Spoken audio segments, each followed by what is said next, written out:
اعوذ باللہ من الشیطان الرجیم بسم اللہ الرحمن الرحیم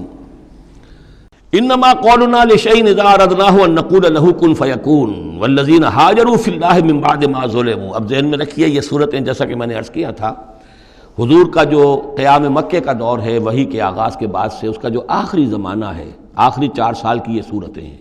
اور یہ جو صورتیں ابتدائی یہ گویا کہ بالکل آخری زمانے کی ہیں، اور اس وقت یہ ہو چکا تھا کہ اب حضور صلی اللہ علیہ وسلم کی طرف سے ہجرت کا گویا کہ مسلمانوں کو اجازت ہو گئی تھی، اگرچہ آپ کے لیے تو ذکر آئے گا اگلی صورت میں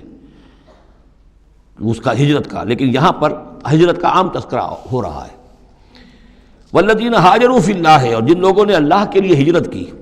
من بعد ما ظلموا، اس کے بعد کہ ان پر ظلم و ستم کیا گیا، لنبوئنہم فی الدنیا حسنہ، ہم انہیں دنیا میں بھی اچھی جگہ دیں گے،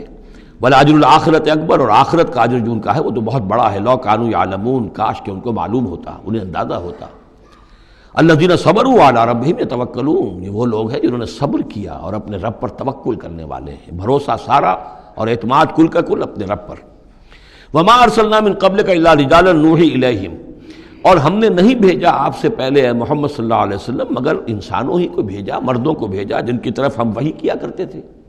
یعنی آپ کوئی نئے نبی تو نہیں ہیں، بہت سے نبی آپ سے پہلے آئے، آپ کوئی نئے رسول نہیں ہیں، بہت سے رسول پہلے آئے، اور جو بھی آئے ان کے پاس وحی ہوتی تھی، ہوتے تھے انسان۔ فاسألوا اہل الذکر ان کنتم لا تعلمون، تو اے لوگو، اے مکے والو، اگر تم نہیں جانتے ہو تو اہل ذکر سے پوچھ لو، یعنی یہ کہ آخر تمہارے پڑوس میں مدینے میں وہ لوگ آباد ہیں جو رسالت سے واقف ہیں، کہ نبوت سے واقف ہیں، کتابوں سے واقف ہیں، ان سے پوچھ لو جو پہلے نبی آئے، رسول آئے، وہ انسان تھے یا فرشتے تھے، کیا تھے؟ بالبینات والزبر، اور وہ آئے تھے کھلی نشانیاں لے کر اور صحیفے لے کر، کتابیں لے کر۔ وانزلنا الیک الذکر، اب پھر یہ لفظ الذکر یہاں آیا ہے، اور ہم نے نازل کیا آپ کی طرف اے محمد یہ الذکر، دی ریممبرنس اور دی ریمائنڈنگ، لِتُبَيِّنَ لِلنَّاسِ، تاکہ آپ واضح کریں لوگوں کے لیے ما نزل الیہم، جو ان کے لیے نازل کیا گیا ان کی جانب، وَلَعَلَّهُمْ يَتَفَكَّرُونَ، اور تاکہ وہ غور و فکر سے کام لیں۔ یہ آیت بھی بہت اہم ہے، جو منکرین حدیث اور منکرین سنت ہیں ان کے خلاف اس آیت کو اچھی طریقے سے سمجھنا چاہیے دلیل حاصل کرنے کے لیے، کہ یہ فرض منصبی ہے رسول کا کہ وہ کتاب کو واضح کرے، تبیین، تشریح کرے۔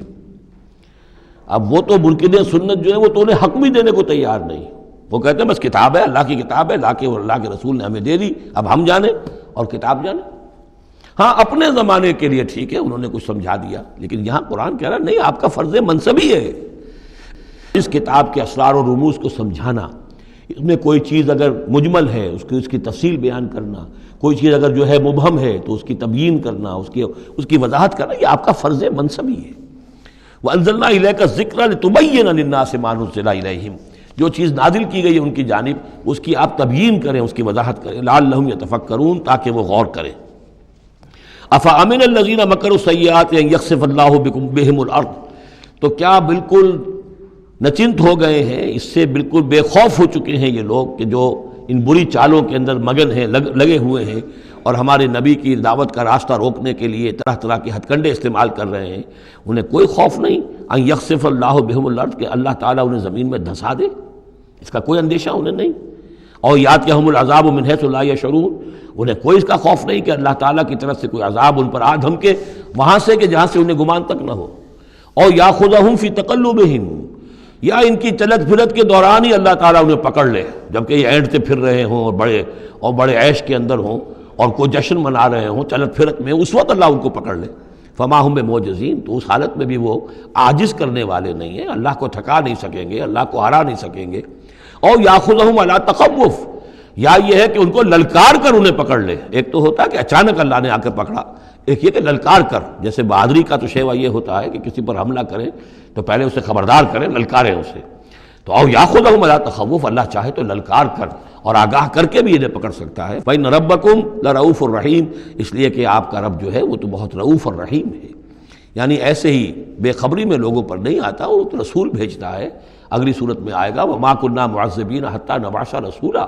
ہم ان قوموں پر عذاب نہیں بھیجتے رہے جب تک کہ ہم نے رسول نہیں بھیج دیے۔ رسولوں کو بھیج دیا، انہوں نے اتمام حجت کیا، حق کا حق ہونا واضح ہو گیا، باطل کا باطل ہونا واضح ہو گیا، ہر شے جو ہے دودھ کا دودھ پانی کا پانی جدا ہو گیا، پھر بھی جو لوگ اڑے رہے کفر پر اور ظلم پر اور گناہ پر، پھر ان کو ہلاک کیا گیا۔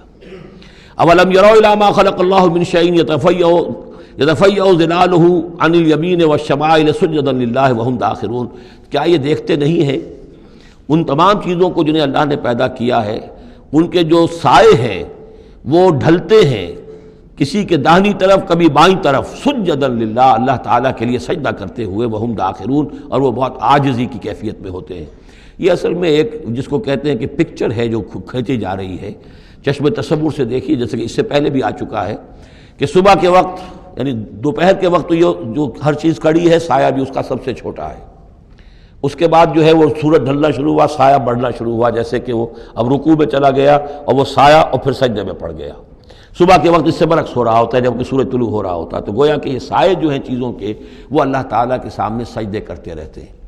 اب بعض جو ہیں ان میں وہ دائیں طرف سایہ ہوگا، بعض کا بائیں طرف ہوگا، اس لیے کہ سورج اگر جنوب کی طرف ہے تو دایاں جو ہے دائیں طرف ان کا جو شمال کی طرف سایہ پڑے گا، اور اگر سورج شمال کی طرف گیا ہوا ہے تو سایہ جو ہے وہ بائیں طرف آ جائے گا، جنوب کی طرف آ جائے گا۔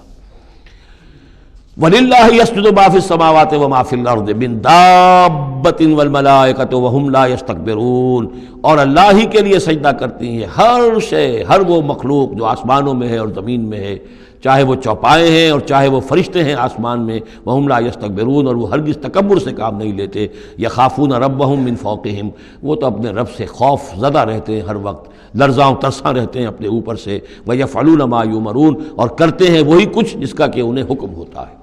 یہ فرشتوں کے بارے میں یہ یہاں بھی آیا ہے، آگے بھی آئے گا، لا یعصون اللہ ما امرہم ویفعلون ما یؤمرون، یہ آیت سجدہ ہے، سجدہ کر لیجئے۔ صدق اللہ العظیم۔